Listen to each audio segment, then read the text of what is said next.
In June 2025, I decided that I'd had enough of waiting. I have 220 acres of Northern Ontario wilderness that I want to turn into my dream homestead. I realized that the only way to achieve my goals is by getting off the couch and building them, no matter what the cost. Join me as I plan and build my future, turning my apocalypse into a Zen Armageddon. Hi there, my name's Chris, and welcome back to the acreage. Boy, this has been a week.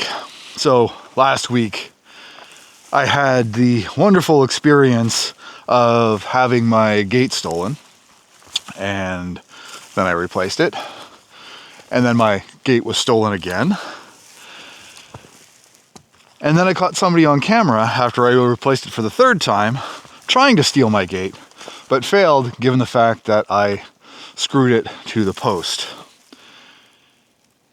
And the week before that, I had someone that I thought was hunting on my property, and I went and found them, and they weren't actually on my property. I said, oh, okay, well, I don't want you hunting on my property, but, whatever. I thought you were on my side. You're not. That's fine. Well, it turns out one and the same.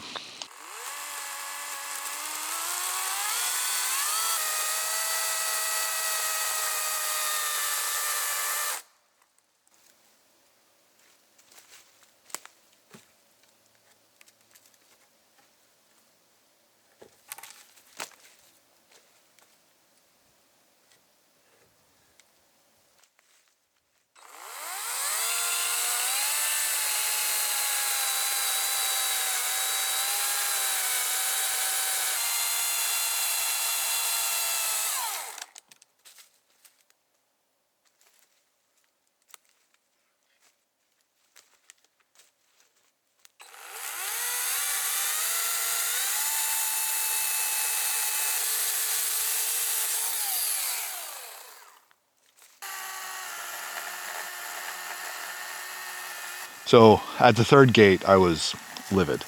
I grabbed the next piece of rope, the other half of the rope that I'd used, and I put it up. This time, I screwed the hell out of it. I put like 7 screws into the post. That it was going to take some real effort to get that thing off. But I also set up my game camera pointing at the gate. And, well, I got them on camera. Somebody came, and I hadn't affixed the section like where I actually attached it. I just wrapped it around the post. I mean, generally speaking, like it's there just so that way somebody knows, yeah, don't go down this road, because I don't want people just going down the road, not the least of which is they're going to get stuck. If you don't have 4x4, you're going to get stuck. Anyways, they were taking up the rope, and they were obviously planning on taking it with them. Got to the other end and found that it was screwed on. They didn't have a screwdriver, so they just flung the rope still attached off to the side in a fit of rage. And being a cell camera, I knew within minutes that it had happened, and I was pissed. But I hadn't had my camera set up for like repeated shots, and it's a really old cell camera. So I came out here and found it the way that it was, and that's when I realized, okay, whoever this is, whether it's the woman that I called out a couple weeks ago, or some other neighbor, I need to do something. I need to document. I need to figure out who it is. If I have to confront them, I'll confront them. But ultimately, I just want them to stop. This is my property. This is, my stuff. Leave it alone. You leave me alone, I leave you alone. That's the code of the rural area, isn't it?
So I set all that up, and then that night I got several images from the game camera, one of which was a car had pulled up to the gate. And the image that I got after that, I couldn't see the rope anymore. So I was absolutely convinced that this time they'd come and either they had unscrewed it or they cut it off. And I was sure they'd cut it off because I could see the ends wrapped around the post. Didn't sleep at all last night, which is why I decided to do the stakeout, come out really early and, put my truck where they couldn't see it. So that way, if they decided to come, well, I'd have a chat with them.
Nobody came. The only thing that happened that was even remotely unusual was a black side-by-side came along, slowed down, and then went. And after that, I walked up to the gate and I looked back and I realized that, from the right angle, you could actually still see my truck because now that all the leaves are gone, the understory is really transparent. So I moved my truck way further back. I was here for about 12 hours. And the ironic thing is that for all the times that I've been coming out here for the last 4 months, and even before that, there were fewer cars than I think I've ever seen. Granted, it's a Monday, but still. But for all of that, one of the good things that's come out of this is I've met a whole bunch of new neighbors. Normally, I'm very introverted and I don't go out of my way to introduce myself to people. But now every time I see somebody walking on the road, I stop and say, "Hey, my name's Chris." And we have a chat. Tell them about what's going on. Let them know they need any help from me. I'm at their disposal. Sometimes you just need a body or you need a truck or whatever else. I'm happy to help out. They do the same. And that's what I've always experienced here. Lovely people. So to have this ongoing is really upsetting me. Now, I slept great last night because the camera continued to show me that nothing had happened. And I've set up the second camera. I'd set up the second camera before the other car showed up. That was on Thursday that I put it up. It didn't fire when the car pulled up, which is unfortunate because maybe I could have gotten a plate off of it and reported it to the police. But I've relocated that camera so that way it has a better view of the driveway. And then last night I went to Costco. A friend of mine was there the other day, and they had a whole bunch of spy point cameras that were on sale. So I bought yet another camera, but this one has a much, much higher resolution than the one that I have now. From further away, it'll get a much, much better shot. So I'm going to set that one up a little further back. So that way, if they actually come past the gate, I'll be able to see that. So I spent the whole day just sitting here, drinking tea. It's funny because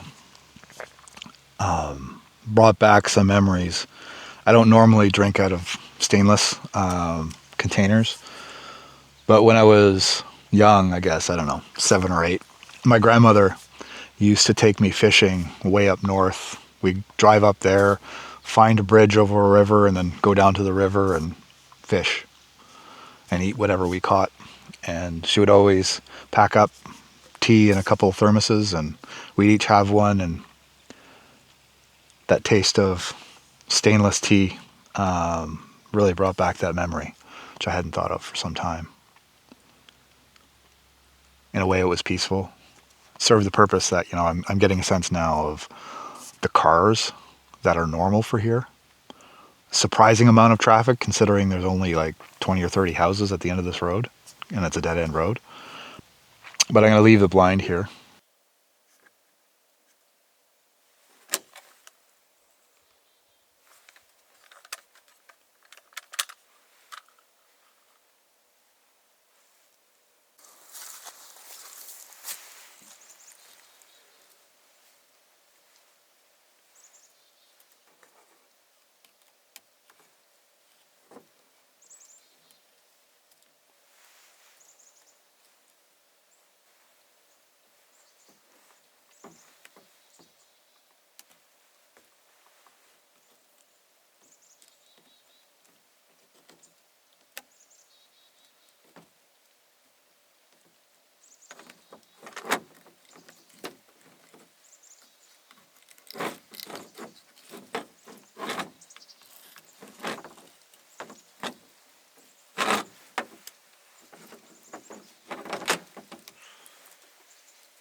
I just want to get to building and mind my own business and do the things that I find fun. Because sitting here, well, in some ways it was nice to have time to just sort of reflect on everything and not feel like I needed to be doing something else, because I was committed to that moment of being here and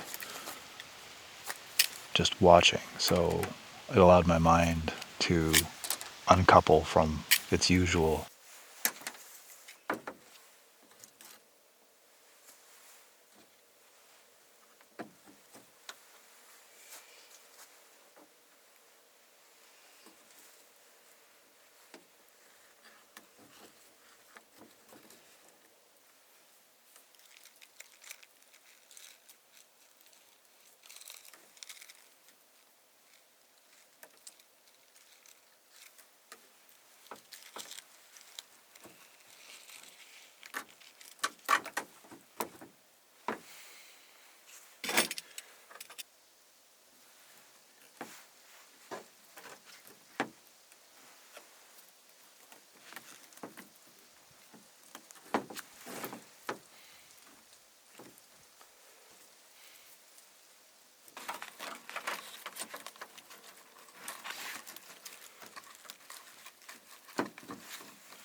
There was a time when I was a kid where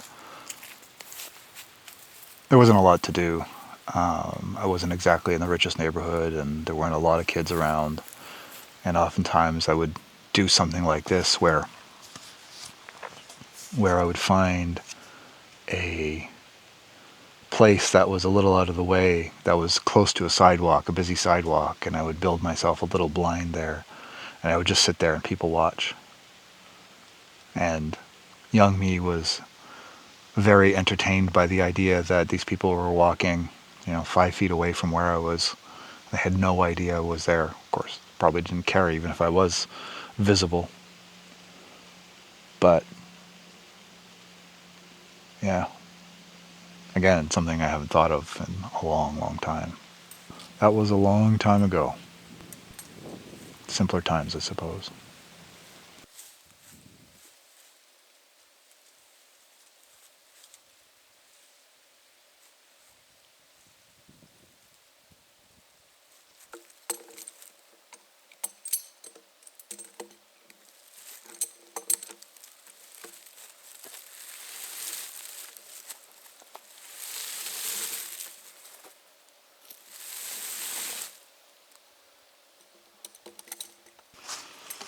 So, last week's video, I had done, obviously, more of this, and a friend of mine, hey Steve, was concerned about how parallel and flat the relative notches are and what I should do to make sure they're just so. But in this case, I don't actually really care. So this log, for all intents and purposes, is level. It could be probably dropped at that end by just a smidge, but then you'll notice gaps underneath the level because it's just a rough log. This is so close to level for my purposes, I'm thrilled with it.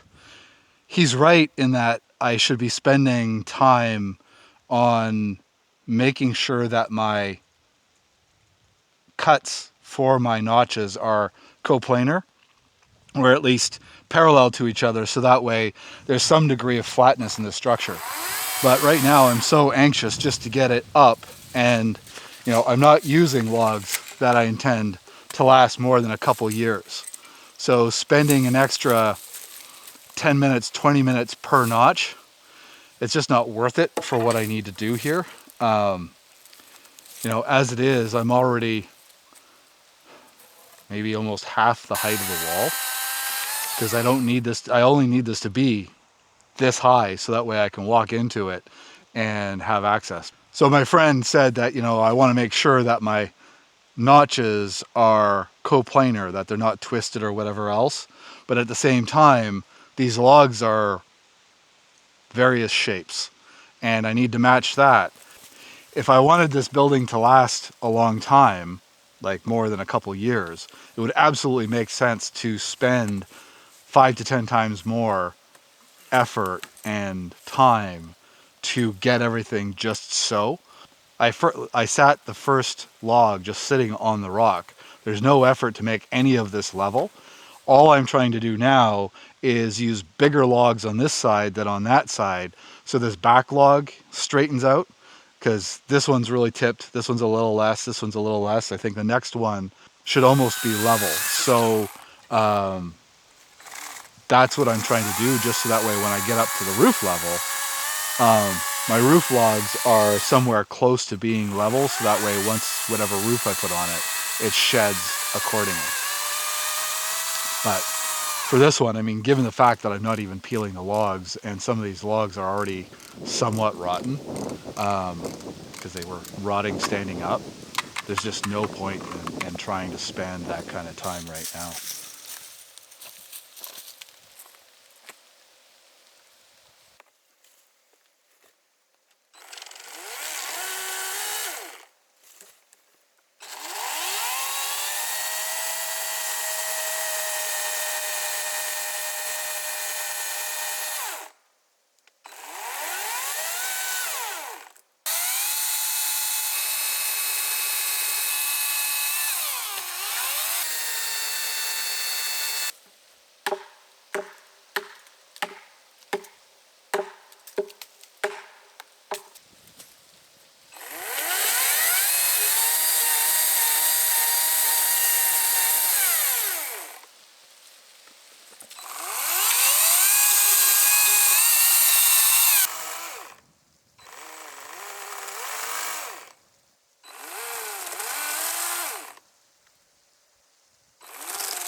So this one is a lot higher on this side. That matters.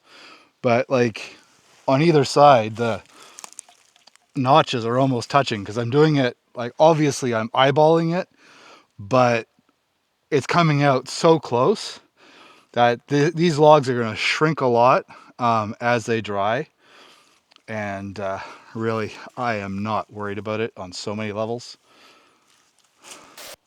Up until now, it was all about just sort of figuring out the notches, getting things laid out a little bit. It makes sense to me now. I'm going to take it down and spend a little bit more time, like, you know, on the order of minutes, tweaking the foundations underneath these two logs because there's soil there, and I think there's only like maybe 2 or 3 inches. So if I can dig that out and then put a couple rocks underneath it, so that way there's no chance of any heave. And then once I'm done that, as I put it back together, I've got 10-inch screws that I'm going to screw this whole thing together with, because like right now it's all just held together by gravity. So I'll screw it together. I do have a bunch of large 10 and 12-inch spikes that I would use if this were a permanent structure. But I want to be able to take this apart because, as I said last video, if I decide I want to peel any of these logs or replace these logs, rebuild it to be something a little bit more permanent and fashionable, then I want to be able to do that easily without having to try to get giant spikes out of the wood. The screws should, in theory, be much, much easier. But I did catch my perpetrator messing with the gate. And the first time that I met another neighbor and I showed him the photo on my phone. He's like, oh, I mean, that could be somebody, but you know, it's a relatively common coat and I'm not sure for sure. I don't want to make any accusations. I'm like, well, I know, I just, you know, I wanted to put it out there as much. Somebody is doing something really questionable. The neighborhood needs to know. But then I bought a second camera, brand new one, that had a much higher resolution camera. And the very next day, it didn't disappoint, and I got a face. And so it happened that the same person I talked to the day before was walking by. I'm like, hey, come take a look at this photo. So I showed him the photo, and he's like, oh, that's so-and-so, and she lives across the street from me. Okay, so what are we going to do now then? So he said, I'll go over to her place tonight, and we'll have a talk, because like this doesn't make any sense at all. And he knows the whole story. So I got a text from him last night saying that he had gone over there, that her car was there, she wasn't. And so he didn't get a chance to talk to her, but he told me the make and model of the car, which I was able to confirm was indeed the car on Sunday night. So, you know, she's making a real effort here. And one of the key bits here is that when you have somebody that feels like they have whatever moral permission to do this sort of thing, and then they take it to the level where they are going to do it like on a daily basis, then it's more than likely that it's going to escalate, and I just can't have that. I cannot tolerate the idea that somebody is going to continue to mess with me and damage my calm to the extent that I'm not going to enjoy coming out here. It's just not going to happen. So, told my wife, I'm waking up at the crack of dawn tomorrow with you, and I'm coming out here, and I'm going to do another stakeout. So I got here at 10 to 7, I think, and set up my blind, and I was sitting there drinking my tea, and I hear crunching in the distance. Aha, somebody's walking. And so I don't want to sort of jump out on her just as she's walking by. I wanted to sort of catch her in the act. So I waited, and she walked by.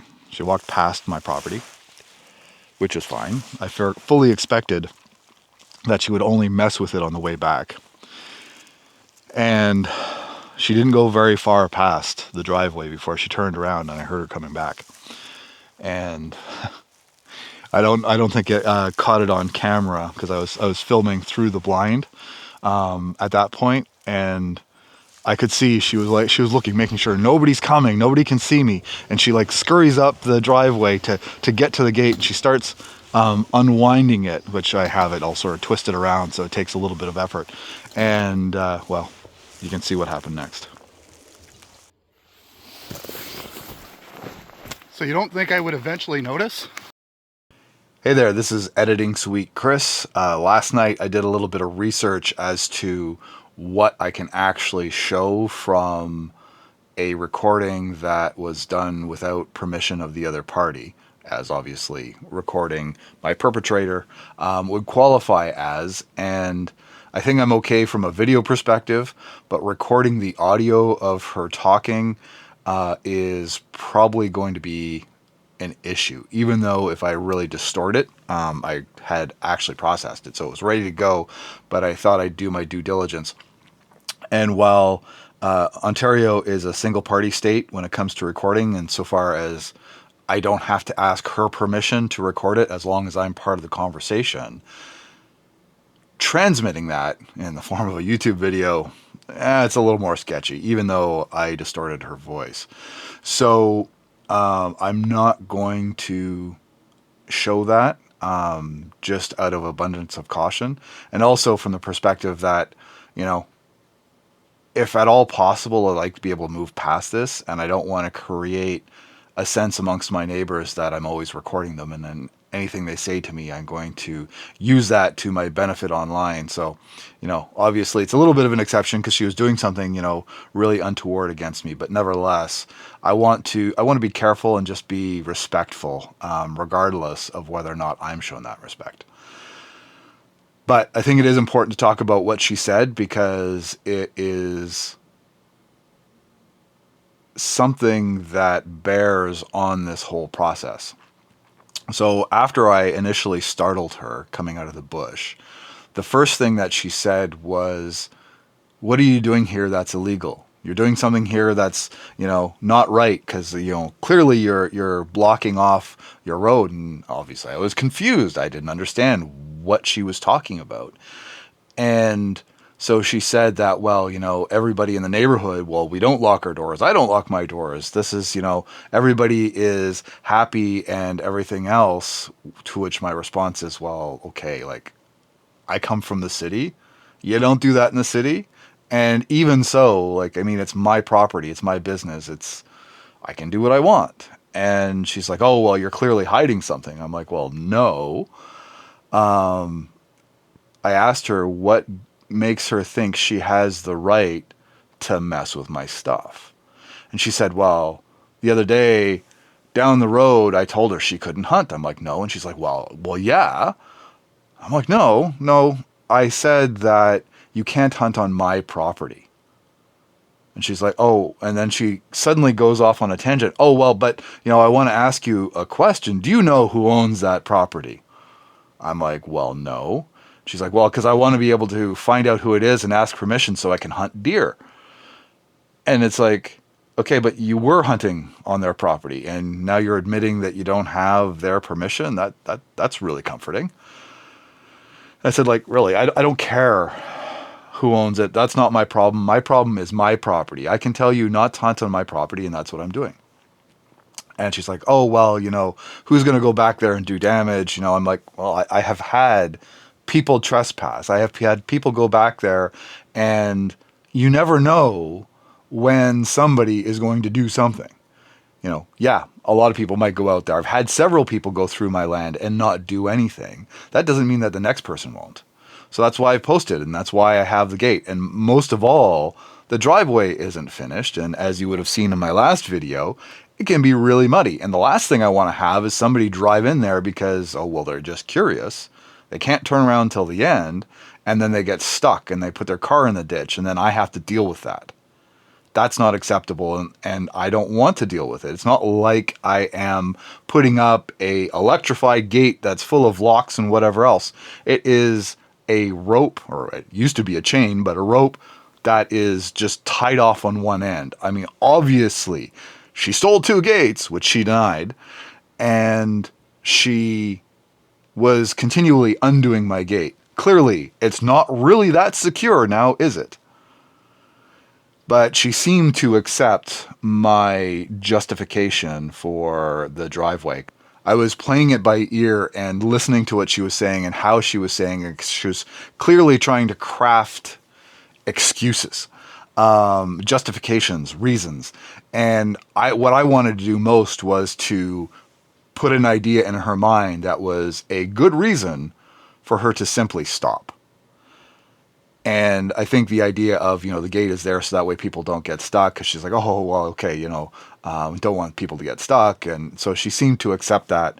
And then she's like, okay, good enough, no problem, and walked away. So again, I would really like to show you the whole thing, but I don't want to open myself up to some sort of a civil liability and have her sue, nor do I want to have the neighbors get upset for my having done so. So we'll leave it there and on with the rest of the video that I recorded earlier. So from that then, obviously, she was just trying to make excuses. I kind of understand that she may have misheard me a couple weeks ago. Fine, whatever. I'm not going to necessarily question that. I mean, I know what I said, but, even if I said that you can't hunt, even if I legitimately said that, it still doesn't give you permission to mess with my property, mess with my stuff, steal my gate. And clarifying that to then move on to suggest that I'm doing something illegal. Oh yes. I'm out here crafting for world domination. I am building the doomsday machine that will end us all. And I'm talking to my neighbors. And my only security is a chain that is not locked at either end. It's just drooped across. That makes total sense. And obviously it's a pure fabrication on her part to try and justify what she was doing, to suggest there was a legitimate reason that she was taking my gate down. And then, of course, moving on to, well, nobody else does it. And I mean, honestly, I don't care. I don't care. Everybody here could have large picture windows and floodlights to help their neighbors watch what they do every day. I am not those people. I have every right to privacy. I have a giant piece of property, all for the reason that I don't want to have people like her right up against my house making my life a nightmare. Bad enough that she's down the road and making my life a nightmare. I didn't get a chance to say that, hey, do it again and I'll send all this to the police. I don't even think she realized that I had a camera on because I was holding it to my chest and she was looking at me in the face. So I don't even know that she even recognized that I was filming her. This is security, but I also want to make sure that she doesn't turn around and the police show up and she's accusing me of having done something to her. I need to have the document to show that, hey, no, I was being reasonable and she was throwing lies around. So that way when the police come along, if they ever do come along, I can show them that. That'll be the end of it. And they'll give a pretty stern talking to her. Let her know that, hey, this is not the sort of stuff you can do. Police resources and so forth and so on. That really took the wind out of my week. I feel like that should be the end of this because, I mean, after all, I caught her in the act. I told her I have cameras. Whether or not she saw me filming her or not, I don't know. But what I do know is she now knows that I know who it is. And it would take some degree of brazen cojones and arguably stupidity on her part to keep pushing this forward. I don't have to justify myself to her, but the reality is if anything else happens, that's the doorstep that I'm going to first, and with the police, no less. It's funny because the whole premise that I've heard from everyone along this journey is how, we're out here more or less to mind our own business and, be neighborly, be friendly, talk to people when they come around. But generally speaking, we all want to be left alone. And to use that, oh, well, nobody locks their doors, as a reason for you to mess with my stuff, to give me a reason to lock my doors. I mean, for all the neighbors that I've talked to, they're like, oh, well, we can't talk to her. Oh, I don't want to mess with her. This is uncomfortable. She's undermined her own position within the community. That's not what I want to have as an outcome. I don't want to have anybody become an outlier in their own neighborhood, but, don't mess with me. Don't mess with anyone. Mind your own business. I'm so glad that I feel this is over. I didn't want this to become an ongoing theme of the channel. I didn't get a lot done this week with the cabin because, well, I was worried about that whole affair, because every time I heard a car go by, it's like, well, is it her? And it's not just, is she going to do something to my gate? The first time we encountered each other, she had a gun. And, Canada isn't a place of wild and out of control gun violence. But clearly, she's got something disconnected in her mind as to who I am or what I am, and what her rights are in the situation. And I can only imagine how that might extend to security. And I didn't want to take any chances. So overall this week, I didn't sleep a lot.